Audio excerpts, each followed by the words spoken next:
Bill Anderson just confirmed what everyone suspected about Linda Davis, and the truth landed far heavier than the rumors ever did.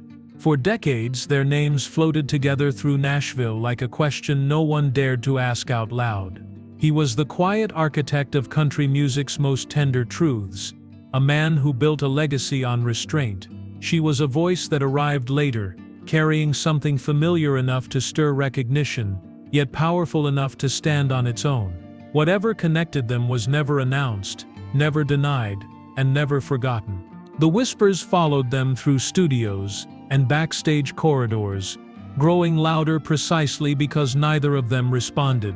Anderson let the speculation breathe. He trusted silence more than correction, and time more than explanation. What people thought they understood remained unresolved, suspended between assumption and respect. But now, at 88, Bill Anderson is no longer protecting the moment. He is protecting the meaning. And the question is, when the silence finally gave way, what did he confirm about Linda Davis, and why did it take a lifetime to say it out loud? Before Bill Anderson became a symbol of restraint in country music, he was a young man learning how much power lived inside a quiet voice.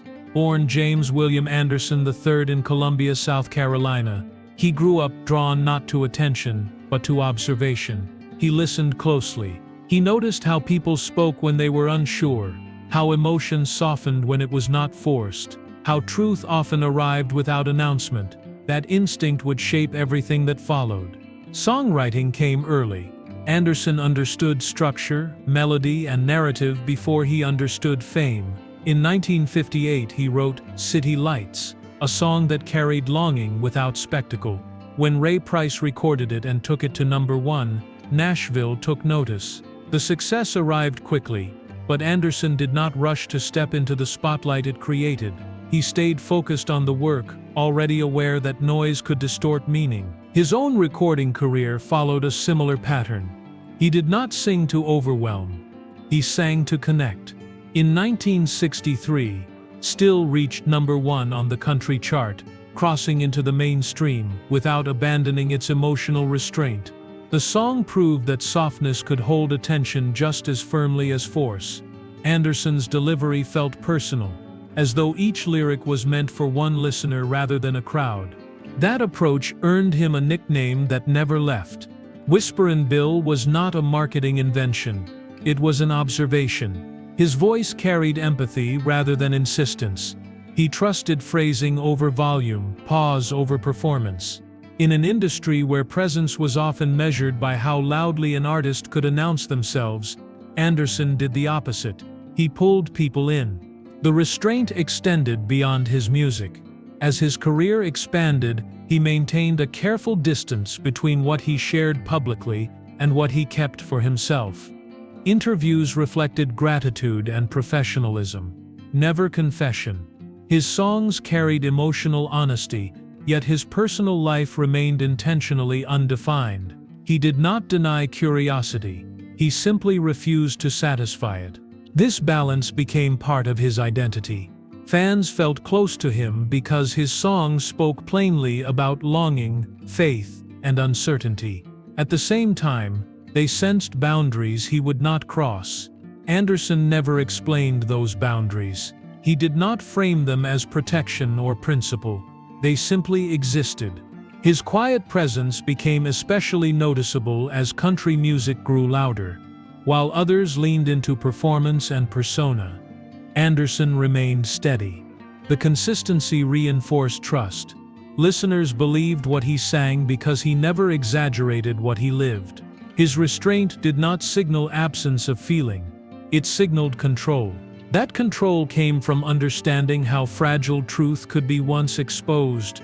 Anderson's career unfolded in public view, yet his private reflections stayed his own. He chose music as the place where emotion could live safely. Songs allowed him to say what did not need explanation. Lyrics could hold meaning without requiring defense. Over time, that choice shaped how people spoke about him. He was respected, not just for his catalog, but for his discretion. He became someone younger artists watched closely, learning not only how to write, but how to endure. His silence was never mistaken for distance. It was recognized as intention. This pattern began early and never changed, from city lights to still, from his soft delivery to his measured presence. Anderson showed that openness did not require exposure. Truth could be carried gently and still be felt fully. Linda Davis entered the story at a moment when timing mattered more than ambition. She arrived in Nashville not as a finished product, but as an emerging artist, still learning how to protect her voice without losing its truth. Raised on traditional country music, her sound carried weight rather than polish. She did not sing to impress. She sang to be understood. In a city crowded with performers chasing volume and visibility, that difference stood out. Her voice leaned toward emotion instead of excess. Each note carried intention. Listeners heard strength without force, vulnerability without collapse. It was the kind of delivery that resisted trend and trusted patience. Nashville noticed, slowly at first. Davis did not arrive with instant stardom. She arrived with substance. That substance eventually led to defining success. Later in her career, she would achieve a #1 hit duet with Reba McEntire, "Does He Love You?" A performance remembered not for spectacle, but for emotional precision. The song confirmed what careful listeners already knew. Linda Davis belonged in country music because she respected its emotional core. Her success did not erase her beginnings. It clarified them. Nashville has always operated on mentorship, though it rarely speaks about it openly. Careers often rise not only through talent, but through guidance offered quietly behind the scenes. Bill Anderson understood this culture well. By the time Davis entered the picture, he had already spent years supporting younger artists, offering encouragement without ownership. His approach to mentorship mirrored his songwriting: present, observant, unobtrusive. When Anderson recognized Davis, it was not because she needed shaping, it was because she carried something familiar. Her traditional vocal approach aligned with values he had protected throughout his own career. She understood restraint. She trusted silence. She did not rush emotional payoff. Those qualities resonated in a city that often rewarded speed. Their connection formed within that shared understanding. Anderson offered time rather than instruction. He listened. He observed. He supported without overt direction. This kind of mentorship did not announce itself. It existed within conversations, rehearsals, and moments of recognition that did not require explanation. For Davis, that presence mattered. It affirmed that her instincts were sound. For Anderson, the mentorship fit naturally into his history. He had always believed that the future of country music depended on artists who respected its foundation. Davis represented that continuity. Her voice did not challenge tradition. It extended it. That alignment gave their professional relationship weight. Public attention followed, not because anything unusual was declared, but because the connection was visible. In Nashville, visibility invites interpretation. When an established figure invests time in an emerging artist, curiosity follows. The industry watches closely. Fans speculate quietly. The absence of explanation becomes its own narrative. Neither Anderson nor Davis addressed the attention directly. They continued working, continued performing, continued honoring the music. The mentorship remained intact without definition. That restraint mirrored the values both carried into their careers. Let the work speak. Let time clarify meaning. What made this moment significant was not what was said, but what was understood. Timing gave their connection shape. Anderson's experience met Davis's emergence at a point where guidance could be offered without imbalance. The relationship remained grounded in music, not momentum. Still, the attention lingered. In a town built on observation, quiet alignment rarely goes unnoticed. Nashville has always been a town that listens between the lines. Long before headlines form, stories begin in hallways, studios, and conversations that trail off instead of concluding. When something is left unexplained, the industry does not wait for answers. it supplies its own. That is how rumors are born, not from evidence but from absence. As Bill Anderson's professional connection with Linda Davis became more visible, the town began to talk, not loudly at first, quietly. The kind of talk that travels without names attached to it. People noticed the respect between them, the ease of their collaboration, the way Anderson spoke about her work with care. None of it crossed a line. None of it asked for interpretation, and yet interpretation arrived anyway. What mattered most in this period is what did not happen. There was no verified romantic relationship ever confirmed between Bill Anderson and Linda Davis. At no point did either of them present their connection as anything beyond professional and respectful. That clarity existed, plainly stated and consistently maintained. Still, clarity does not always silence curiosity. Anderson refused to engage with the noise. He did not issue statements designed to end speculation. He did not correct assumptions publicly or privately. His response was the same one he had used throughout his career. He stayed quiet. He trusted restraint. He let the work continue uninterrupted. In a culture that often rewards reaction, that choice stood out. Silence created space. In that space, stories grew. The lack of explanation became its own fuel. People filled gaps with imagination instead of fact. Each appearance, each collaboration, each shared moment became evidence in a narrative neither person had written. Nashville's gossip culture thrives on patterns, not proof. When two artists align without explanation, curiosity sharpens. Linda Davis handled the attention with the same composure. She spoke about Anderson as a mentor and respected figure. Her language stayed professional. Her gratitude remained clear. She did not dramatize their connection. She did not distance herself from it either. The balance held. That steadiness only deepened the mystery for those looking for something more.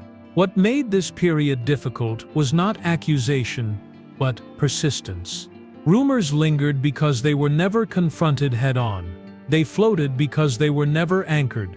Over time, speculation began to feel familiar, even when unsupported. The story existed without substance, sustained by repetition rather than fact. Anderson's refusal to address the rumors was not avoidance, it was consistency.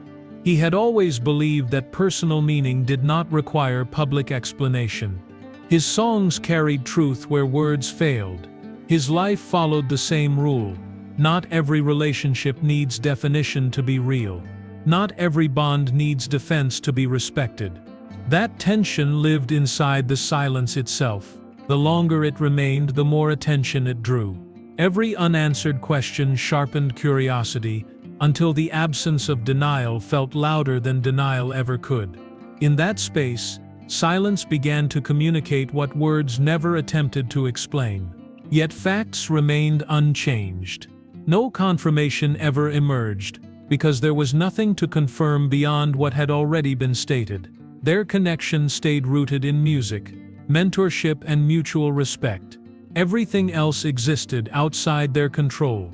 As years passed, the rumors became part of Nashville's background noise.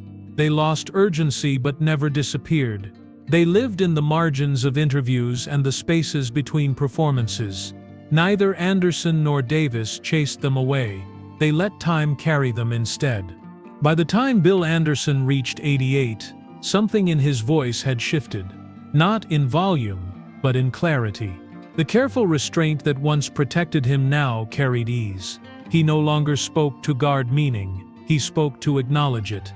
Years of reflection had settled into perspective, and that perspective softened the edges of what had once remained unspoken. Even in his later years, Anderson continued making public appearances, stepping onto stages and into interviews with the same composed presence that had defined his career. Age did not push him toward confession. It guided him toward gratitude. His words no longer circled around silence. They rested within it. When he spoke about his life in music, he did so without defensiveness, as though the need to explain had finally passed. Anderson often returned to one idea. Music had always been the place where he said what he could not speak. Songs allowed him to carry emotion without forcing it into statements. Lyrics gave shape to feeling without demanding interpretation. That belief never changed. What changed was his comfort in letting others understand that truth without filling in every space. When questions resurfaced in interviews, Anderson did not correct the past or reframe it dramatically. He did not deny what people had wondered about, nor did he indulge it. Instead, he clarified what mattered. He spoke about connection. He spoke about influence. He spoke about gratitude. His language was deliberate. He named no scandal. He suggested no romance. He acknowledged significance without redefining it. That distinction mattered. In choosing acknowledgement over explanation, Anderson allowed truth to exist without justification. He did not feel compelled to dismantle assumptions. He simply placed meaning where it belonged. In the work, in the relationships that shaped it, in the people who walked alongside him during different seasons of his life. His reflections revealed something consistent. Silence had never been about concealment. It had been about care. By the time he reached this stage, the care no longer required protection. The people who understood him already knew what he meant. The people who did not were no longer owed clarification. This calm acceptance reframed years of speculation. What once felt unresolved now felt complete. The absence of dramatic revelation did not weaken the moment. It strengthened it. Anderson's confirmation was quiet because it did not need force. It carried the confidence of a man who had lived long enough to know which truths endure without announcement. Audiences noticed the change. His interviews carried warmth rather than caution. His reflections leaned toward appreciation rather than distance. He spoke about the artists who had influenced him and those he had supported, acknowledging the shared ground between generations. In doing so, he placed his connection with Linda Davis within a broader pattern of mentorship and mutual respect. Nothing was rewritten. Nothing was exposed. What emerged was alignment. His words matched his life. The silence that once invited curiosity now felt intentional in hindsight. It had protected what mattered, until it could stand on its own. At 88, Anderson did not offer a revelation designed to surprise. He offered clarity, designed to settle. The story did not change. The perspective did.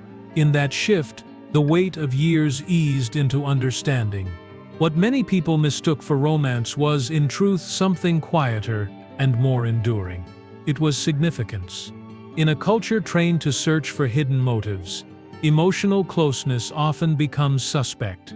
When two artists share trust, respect, and creative alignment, the instinct is to look for a story beneath the surface. Bill Anderson never corrected that instinct. He simply refused to reshape it. Over the years, Anderson often credited other artists for keeping him connected to purpose. He spoke about how shared artistry renewed his commitment to music, especially as time moved forward and the industry continued to change. These acknowledgments were not dramatic.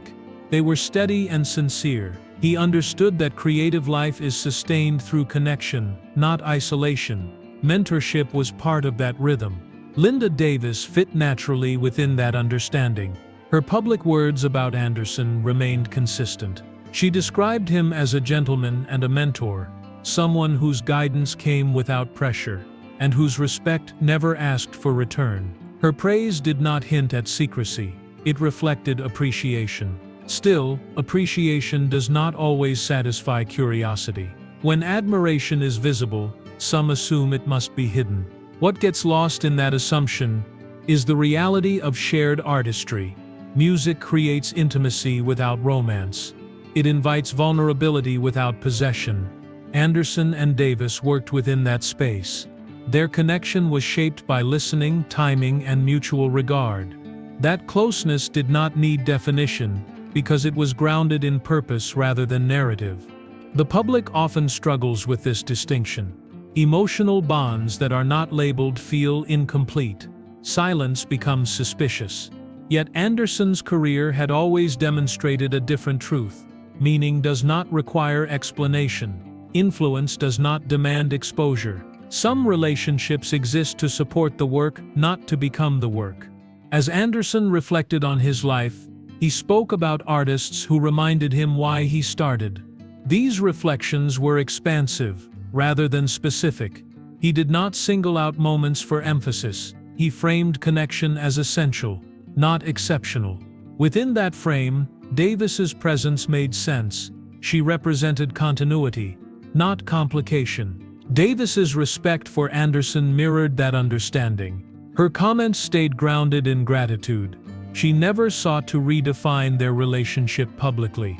She honored his influence through her work, through the steadiness of her voice, through her adherence to traditional country values. In doing so, she carried forward what he had modeled without claiming ownership of it. This reframing asks something of the audience. It asks us to reconsider how we interpret closeness. Not every meaningful bond hides a secret. Not every quiet relationship masks desire. Sometimes what we witness is exactly what it appears to be: two artists aligned by values, timing, and respect. The need for mystery often says more about the observer than the subjects themselves. We are drawn to unanswered questions. We search for subtext when clarity feels too simple. Anderson never fed that instinct. He trusted that meaning would stand on its own once time did its work. Looking back, the story becomes less about what was hidden and more about what endured. The mentorship remained intact. The artistry continued. The respect never wavered.